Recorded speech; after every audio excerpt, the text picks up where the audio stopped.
Tell me about the chance you've had to spend time with Donald Trump. So I met Donald through the campaign trail. Dr. Carson and Donald have been friends for years. They both have places in West Palm Beach, Florida. And when the first time I met Donald, I was taken back by his charisma, by his down-to-earthness. You know, the Donald Trump you see on the stage is not the Donald Trump you meet in person. He's actually a very admirable guy that you really enjoy being around, and I was quite taken back when I learned about his quiet generosity that he does that most people don't realize about. Were you surprised by considering his TV persona is quite different? Well, you know, I grew up with Jerry Falwell, and Jerry Falwell was the same way. Jerry was this great person behind the scenes, but when the TV camera came on, he knew how to make a splash, and for the purposes that he needed to do it for. So I had seen that type of personality before, and it wasn't surprising at all. Now, do you think you'll be able to raise enough money to fight Hillary Clinton? Money raising will not be the issue. One of the things we need to make sure we're doing is properly unifying the party. So, and just joining his Super PAC advisory board, there's 20 of us on there that have decided that we're going to come together across the country, that money's not just coming from Republicans. Traditionally, it's been Republican money and Democrat money. People are about America.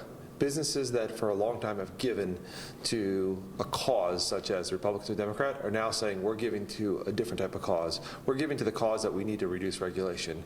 We need our educational system working better. And we need to get down to a government that has a lower debt and a manageable size. Do you think Donald Trump is more for Donald Trump or as a leader of the Republican Party? I think Donald Trump is about America. I think he's about taking care of what we hold value, which is the strong country being the world power. He's about restoring the security to many of the women and children that have a fear right now that we're not as strong and secure as we once were. And he's about doing what's right for America.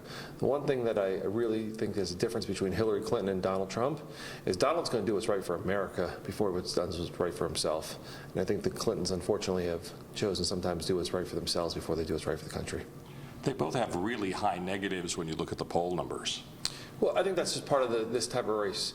This is the first race, if you go back even to Obama's times, that social media was so widespread. And this was a game that was played over negative ads. Unfortunately, it just was played out that way. So the large negative polls are only because Donald Trump is a master marketer, and he played the game better than the 17 people sitting on the stage that had more experience than him.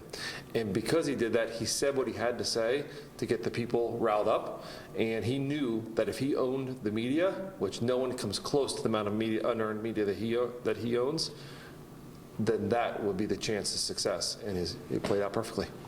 Do you think that'll change as the campaign goes on? I said back in November, we were actually in the Boulder debates, and I'd spent some time with Donald that afternoon, and I told some of my colleagues, I said, you will see a different Donald Trump come February and come May, June, depending on when if he gets the nomination. And this was about the time when the Carson campaign was ending up, and they said, what do you mean by that? I said, it's really simple. The Donald Trump before was to get recognition and to earn the right to be on the stage.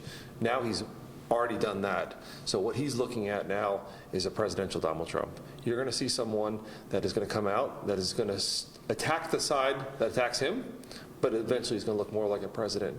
And you saw it first, if you remember the night of the Iowa caucuses, he gave a 5-minute concession speech, was very complimentary of the Cruz campaign before we found out how much cheating had taken place. And that was the Donald Trump people were not expecting. I think there'll be many conservatives that are going to be surprised to see the Donald Trump this summer will not be similar to the Donald Trump of last summer. So, of course, a lot of people are focusing on the percentages in the polls, but what really matters is the vote, the electoral vote. Correct. Do you think he'll be able to manage the electoral vote? Yes, because you have to remember, Donald's a different type of Republican candidate. Donald's a guy that has played in the Democratic space for a long time. So there's things where he's socially moderate and fiscally conservative that is going to take votes from both sides. Because you have to remember, people that are upset with America aren't just Republicans. They're Republicans, Democrats, and independents.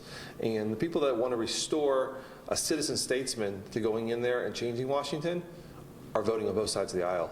So you're going to see states like Pennsylvania, New York. These are states, New York's never been a state in play, but this is his home state. This is where he operates.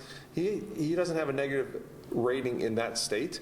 So you're going to find these things that could change the map significantly. And it really comes down to, if you look at the actual electoral votes, a couple key changes in the demographics. If you look at Florida and you look at California and you look at New York, we could be talking a whole different ballgame here come November. A lot of conservatives are upset, saying he's really not a true conservative. So I asked the conservative, because I went to Liberty University, I'm as conservative as they come, and I would ask them this question: are you electing a pastor, or are you electing a president? A president is there to uphold your values. He doesn't have to believe every one of them. So to my conservative friends, I would say it's time to put down the weapons that we've been using to fight each other on the stage for the last 12 to 18 months, and let's get on with saving our country. The people have spoken. He won more popular votes than anybody in recent history when it comes down to the number of popular votes he won. So it's time to say, this is what I want in a president. And I think he wants to protect America, and he wants to make America great again.